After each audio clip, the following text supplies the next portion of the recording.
ఒక caller line లో ఉన్నారండి. మహేష్, విజయవాడ నుంచి మహేష్ అనే కాలర్ లైన్ లో ఉన్నారండి.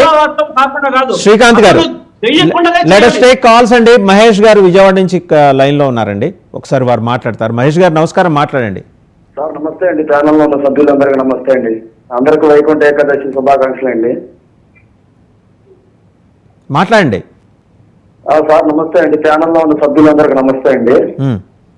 సార్ ఎలాంటి సంఘటనలు తిరుపతిలో ఎప్పుడు జరగలేదు సార్.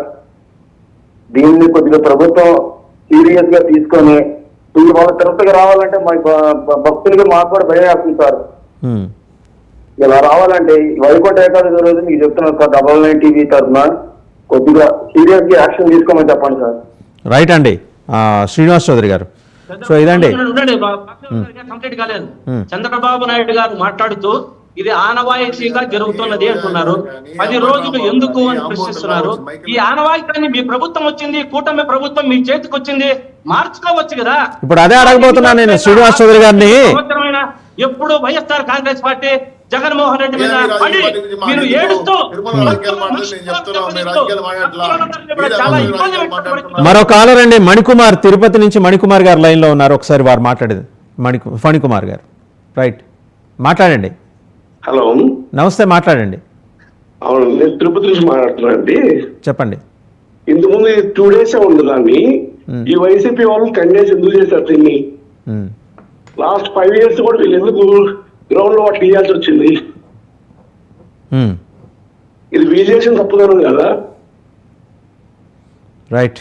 సో ఆయన క్వశ్చన్ క్లియర్గా ఉందండి శ్రీనివాస్ చౌదరి గారు. వచ్చి 8 నెలలు అయింది. దెర్ ఆర్ నో ఎక్స్క్యూజెస్ అండి. హనీమూన్ పీరియడ్ అయిపోయింది. ఇంకా జగన్మోహన్ రెడ్డి వంక వేలిలా చూపించేసి అంతా జగన్మోహన్ రెడ్డి చేస్తున్నాడు, అయిపోయిందండి. గతంలోకి వెళ్ళిపోయిన వాడిని మీరు ఎందుకు లైవ్లో ఉంచుతున్నారు? వర్తమానంలో లేడు, భవిష్యత్తులో ఉంటాడో, ఆయన పార్టీ ఉంటుందో లేదో తెలియదని మీరే చెప్తారు. ప్రతిరోజు ఆయన పేరు ఉచ్చరించకుండా మీరేమన్నా కార్యక్రమాలు చేస్తున్నారా శ్రీనివాస్ చౌదరి గారు? కాకపోతే మేము చాలా క్లియర్ గా ఉన్నాం. ఎవరైతే పాలక మండలి, సేవా మండలి చెప్పుకున్న వీళ్ళు సభ్యులు గాని, ఈవో జేవోలు గాని, చైర్మన్ మధ్య సమన్వయం లేదంటే నేను చిన్న చిత్తగా ఎంప్లాయీస్ మీద చర్య తీసుకోమని అడగట్లా. ముందు వీళ్ళు మార్చండి, కొండ మీద అడిషనల్ ఈవోని మార్చండి, ఈవోని మార్చండి. ఎందుకు మార్చట్లేదు మీరు? ఇది అడ్మినిస్ట్రేషన్ లోపల మేము చెప్తున్నాం కదా. సో సీఎం గారు తీసుకోవాలి చర్య అది. 2 వైఎస్ఆర్సీపీ మాట్లాడుతున్న రాజకీయాలు ఏంది? ఇప్పుడు బోటు బోల్తా పడిపోతే కల్చూరులో 59 మంది చనిపోతే ఏం చేశారు చెప్పండి మీరే? ఎల్జీ పార్మర్లో 13 చనిపోయారు. అప్పుడు జగన్మోహన్ గారు చాలా ఉరిపేసుకున్నాడు అన్న. ఇంకోటి మీ అన్నమయ్య ప్రాజెక్టు పక్కన 42 మంది గేట్లు చనిపోతే ఆయన ఏం చేశారు చెప్పండి ముందు. ఇట్లా చాలా సంఘటనలు రాష్ట్రంలో దుర్ఘటనలు జరిగాయి, దేశంలో జరిగాయండి. కుంభమేళ జరిగాయి, శబరిమలలో జరిగాయి, అదే జగన్ అలసకలా జరిగాయి. అన్నిటికీ జగన్మోహన్ రెడ్డి గారు లేదంటే చంద్రబాబు నాయుడు గారు, మోడీ గారు రాడండి. అడ్మినిస్ట్రేషన్ లో ప్రాబ్లమ్స్ ఉంటాయి. సర్దిద్దాల్సిన బాధ్యత మాది. మేము సర్దిద్దుకుంటున్నాం, పేషెంట్ గా క్షమాపణ చెప్తున్నాం. బోర్డుకి బాధ్యత లేదా? బోర్డుకి బాధ్యత లేదా శ్రీనివాస్ చౌదరి గారు? బోర్డుకి బాధ్యత లేదా? ఓన్లీ ఆఫీసర్స్ కైనా బాధ్యత, బోర్డుకి బాధ్యత లేదా అని అడుగుతున్నాను. నిజమే సార్, పాలక మండలి 12 గంటలైంది పవన్ కళ్యాణ్ గారు మాట్లాడి. ఇంతవరకు బోర్డు సభ్యులకి, చైర్మన్ కి నోరు రాట్లా. క్షమాపణలు చెబుతున్నాను, దండం పెట్టే ఆ హృదయం రాట్లా. సరే ఒక మాట చెప్తాను. ఈ పాలక మండలి, ఈ జేఈఓ, ఈఓలు అడ్మినిస్ట్రేషన్ గా ఫెయిల్ అయ్యారని చెప్తున్నా నేను. వాళ్ళ ముందు మార్చండి. ఎన్డీఏ కుటుంబంతో మేమే డిమాండ్ చేస్తున్నాం. ఒక్కసారి 6 మంది చనిపోయిన తర్వాత అధికారులు మెజరబుల్ ఫెయిల్యూర్స్ కాబట్టి, సంఘటన జరిగింది కాబట్టి వాళ్ళు మార్చండి. వాళ్ళు పనికి రాదని చెప్తున్నాం మేము. ఈయన వైఎస్ఆర్సీపీ డబ్బా వస్తే ఏం చేయాలి? వైఎస్ఆర్సీపీ డబ్బా కొట్టదండి. నేను ఒక మాట చెప్తున్నాం.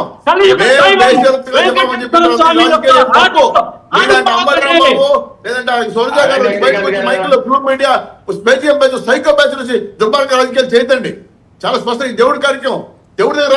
ఇంకో కాలర్ అండి, కాలర్ లైన్ లో ఉన్నారండి. 1 నిమిషం, కాలర్ లైన్ లో ఉన్నారు. శ్రీకాంత్ గారు ఆగండి. మూర్తి గారు హైదరాబాద్ నుంచి. శ్రీకాంత్ గారు కాలర్ లైన్ లో ఉన్నారు. ఒకసారి వారు అడిగేది విందాము. మూర్తి గారు హైదరాబాద్ నుంచి. మూర్తి గారు సార్ కాల్ కట్ అయినట్టుంది. రైట్ సార్, శ్రీనివాస్ మాట్లాడుతున్నారా? రైట్, మాట్లాడండి మూర్తి గారు మాట్లాడండి. ఏదో డిస్టర్బెన్స్ ఉన్నట్టుందండి, లైన్ డిస్టర్బెన్స్ ఉన్నట్టుంది. రైట్, శ్రీనివాస్ చౌదరి గారు. శ్రీనివాస్ చౌదరి గారు ఒక నిమిషం, శ్రీకాంత్ గారు ఆగండి. హిందువులందరూ చాలా బాధతో ఉన్నారు. శ్రీకాంత్ గారు ఒక నిమిషం ఆగండి. శ్రీకాంత్ గారు శ్రీకాంత్ మ్యూట్ చేయండి. ముసలికెళ్ళి కాల్చిన చాలు వదిలేయండి. శ్రీకాంత్ గారు ఆగండి. శ్రీనివాస్ చౌదరి గారు ఒక ప్రశ్న అండి. ఉగ్రకోణం, కోయంబత్తూరు, గొడుగులు కూడా మనకు ఆ ప్రాంతం నుంచే వస్తాయి. అవును. ఒక మానవ బాంబుని ఆ రోజు ఐడెంటిఫై చేసి ముందరే దాన్ని న్యూట్రలైజ్ చేసింది ఆ రోజు అడ్మినిస్ట్రేషన్. ఈ రోజు ఏంటంటే అంత తెల్లమోహం వేసి ఉందా? అక్కడ తమిళనాడు ప్రభుత్వం అలర్ట్ చేసేదాకా మనకి తెలీదా? అంత డొల్లతనమా? ఇంత పెద్ద పండగ జరుగుతుంటే అంత డొల్లతనమా? ధార్మిక క్షేత్రాలకి ప్రమాదం ఉందంటే అలిపిరి దగ్గరేమో మీరు అన్యమతస్తులకు హోటల్స్ కట్టేసుకోవడానికి ఇచ్చేస్తారు. దాని మీద మీరు ఏది కుర్చీలో కూర్చొని కన్నెర చేస్తారు, ఆగ్రహం వ్యక్తం చేస్తారు, ఆ పక్కన కన్స్ట్రక్షన్ నడుస్తూనే ఉంటుంది. ఏం చేస్తున్నారండి?